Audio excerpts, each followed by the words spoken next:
Welcome back to Frontier Springs, and as you might have seen in the opening shots, a lot has happened in the last few weeks. In this episode we are going to see the construction of a new plaza, more wooden houses. We are going to finish the hillside with the walkthrough attraction that we are also going to add.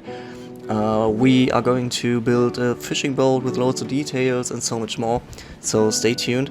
If you don't want to see the time, let's just skip to the end of the video. We are going to do a full aerial tour in real time, if you want to see that, which I could completely understand, because I myself, most of the time skip to the end of the video, because I have the attention span of a 4-year-old iPad kid. But that's a different story. So you can see right now that I've added a plaza to the area, and I didn't really want to do that first, but I noticed that the layout of the area was too strict and too simple, and I wanted to loosen up that a little bit with a plaza, and that always really works. A real life example for that would be like the village plaza in Klugheim at Phantasialand, because if you would think this plaza wouldn't be there, the area would be really empty and too simple, and that's what we're doing right here. So you might ask yourself, what kind of style of buildings am I building right here, because that's not the same rustic old feel like the rest of the area. I found a village, not in the sense of exploring a village, I found it on Google Maps, and it's called St. John's. It's also located in Newfoundland, and there's a whole area, which is downtown St. John's, I believe, where all these houses have a very distinct feel to it. They are built in the Second Empire style, architectural wise, and those have in common that they have most of the time 3 stories, so they are not too small but also not too big, which is really good for a theme park in my opinion. They have these mansard roofs. I do believe they are also called French roofs, because when you peek into French cities like Paris or Lyon, they always have these very, very steep roofs. Also, the walls are just made out of these tilted wooden planks, which also again adds a lot to depth to the surface of the facade. We did a little jump here. We've finished the first building, then we added a second one. I didn't record that because I didn't want to show too much of the same. But if you take a look to the door, that's also a very, very distinct feature of this architectural style. The panels always have like these deepenings in them, and I do like the look in Planet Coaster. It kind of reminds me of San Francisco as well, but in a sense of less Victorian, but more clean, if that makes sense. Nonetheless, we are adding the third building to the plaza, which is already the last one. I didn't want to overdo it. Talking about overdoing it, I could have actually used the Queen Anne style, which is again another common architectural style in St. John's. However, the Queen Anne style is too close to everything we've already created in the main street, so I didn't want to use that. And already I do have the feel that we are doing too many architectural choices, that it's too samey, because everything we've already built in the series are just basically wooden houses with these tilted wooden beams, and I do want to have a very, very hard cut in the next area, so I want to focus on stone buildings, maybe even Renaissance style, but I'm not too sure for the next area. In the last episode I do think I've announced that I wanted to have a farmland maybe kind of area. However, I do have the feeling that it's going to be too repetitive again, so I definitely need another area. Again, you can maybe write your suggestions into the comments, which leads us to our next topic. In the last episode I've asked you to write your ideas for the name of the area into the comments, and I've also got a few requests which were really great. Mavipe, I don't know how to say your name, Mavipe47 wrote a few suggestions, naming Rocky Harbor Village, Atlantic Outpost and Lighthouse Landing. I really like those. However, I do have the feeling that those would work better for single attractions, and I do think Rocky Harbor Village is a very, very great name for the walkthrough attraction we are going to build later on in the episode. The idea that I liked the most was from the user called Wanderlust, probably not German, because he told me that he grew up in Newfoundland, and he suggested to call the area Heave-Away Harbor. So the area is now called Heave-Away Harbor, and it's going to have an entrance sign, which you are going to see at the end of the episode. So we are already at making the layout for the adventure trail. However, I just wanted to add some information to the plaza, because I didn't really talk about the purpose of the plaza yet. It's supposed to be just a place to hang around. I want to add some outside seating areas in the future, and inside the buildings, that was again just facades, as you're going to see later on in the footage.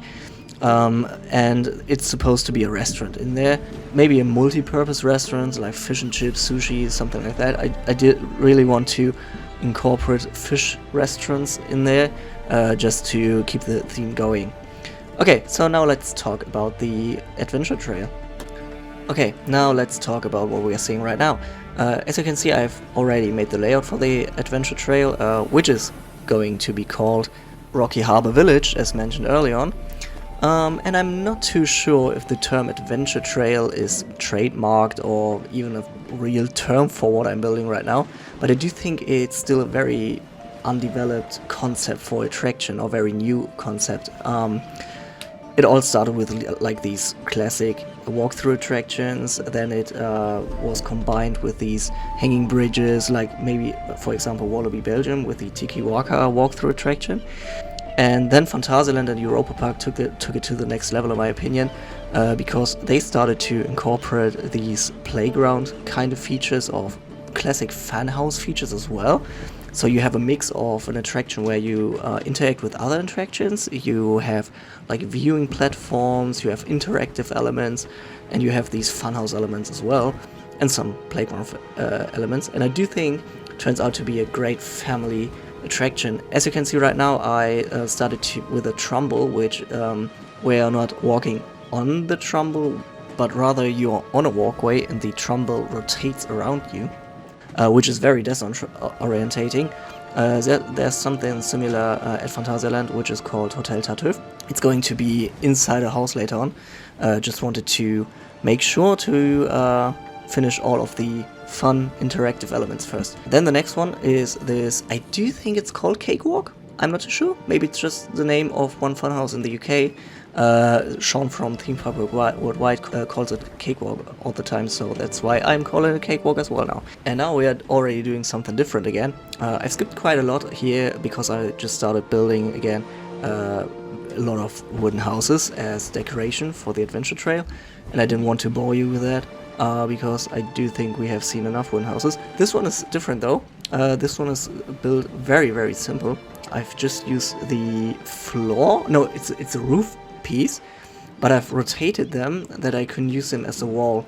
And it's better in Planet Coaster 2 than in Planet Coaster 1, but there are still a few pieces you can't rotate in every axis. So I use a bug that existed in Planet Coaster 1 and still exists in Planet Coaster 2. Where you take one object, rotate it as you want another object to be later on, then you choose the actual object you want to place, and then you press the button. I do think it's a reset rotation, and then it rotates the unrotatable item, I call it like that, just as you want to have it. If you want to see it in detail, I maybe can do a tutorial on that, because I do think I've never seen a tutorial on that bug abuse. And I don't think it's ever going to be fixed because it existed on Planet Coaster 1 as well. So I hope it stays like this. So yeah, we finished that very, very cute small building, added a few custom roof tiles, and now we are going to continue with a bit of random scenery items. And I love building those kind of pieces, especially in recreations like in Rockburg. Building the roller coaster supports, technical stuff, the house facades and stuff, all nice to have, but I love building all these scenery items that are completely custom, made out of stuff that you never believe you are going to use for a boat, for example. The entire boat is made out of support pieces for roller coasters, because those are so versatile to use, since they are scalable from, I do think, 10 to 500%. It's insane. But now I'm stopping to do this commentary, because now we are heading into the real-time part, and I will see you over there. And now we are back in the game, and now you can see it, the big reveal. That's the entrance sign to our area, Heave-Away Harbor. And I do think it turned out really nice. It's very simple. I've wanted to incorporate the lighthouse as well. And that's the first view you are going to get when you enter the area. So you have the roller coaster on the right, you have the sign obviously in the front, you have the hillside with all the buildings in the back, and the lighthouse on the left, and I do really like the look of it.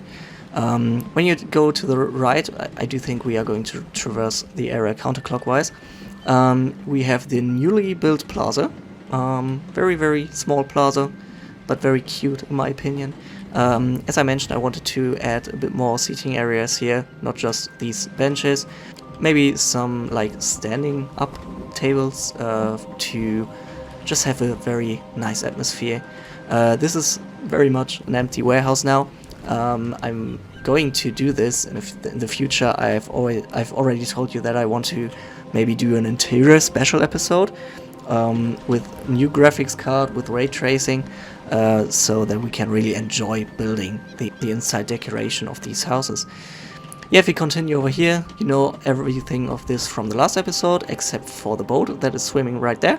It's connected to two rotational motors to add this very soft rocking animation that it really looks like it's gliding on the surface of the water, and it turns out to be really effective in my opinion.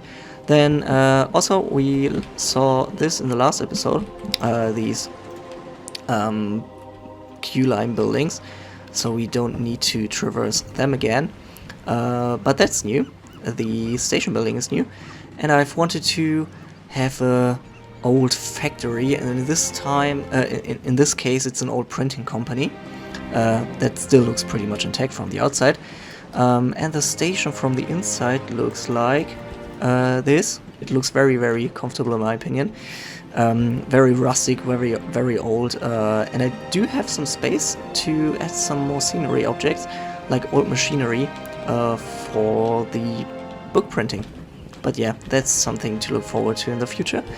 I do think the area is like 80 or 90% finished now, so I can show you it like that. And yeah, now here we have the walkthrough attraction, and again, I'm really happy how this turned out. It's a bit on the shorter side, but I do think it's alright for Planet Coaster standards.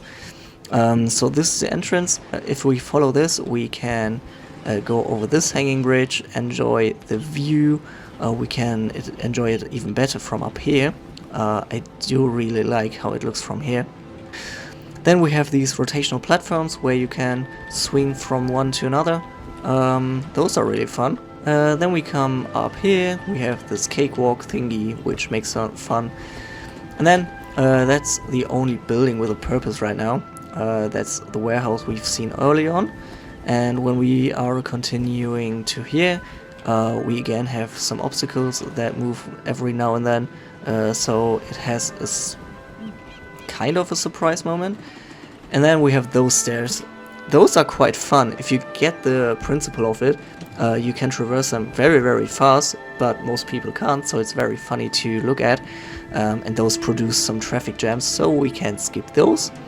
We go through this church. No worries, this is going to be themed up as well. And last thing, oh, that was beautiful, that was perfect timing.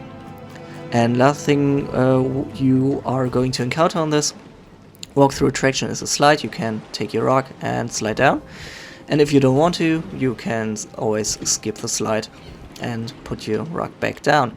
And that's already it. Not too big, not too many elements, as I mentioned, but I do really like the outcome of it.